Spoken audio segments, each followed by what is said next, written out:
Why are the Brazilian people protesting? Many are wondering, all over the world, why the Brazilian people are on the street protesting.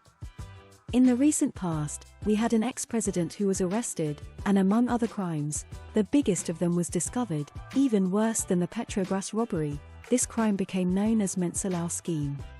In this crime committed against democracy, laws were no longer voted on by representatives of the Brazilian people. What happened was a gigantic scheme to buy votes from parliamentarians, where all laws were no longer democratically voted on, to be simply bought.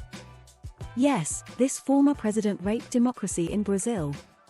Studies have pointed out that with the money stolen by the party, during the mandates of this ex-president or ex-convict, as you prefer to call him, they could finance elections in an abusive way until 2038.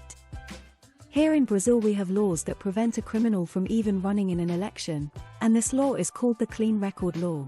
This former president, an ex-convict, could not even be a candidate for anything in Brazilian territory. However, an apparent corruption scheme was formed in the Superior Court of Brazil, which, in an absurd and inexplicable way, transformed a convict in all instances into an innocent, even with his accomplices having even returned part of the stolen money to the public coffers. All this about the perplexed gaze of jurists and the Brazilian population, which can only, as always, demonstrate peacefully against this absurdity.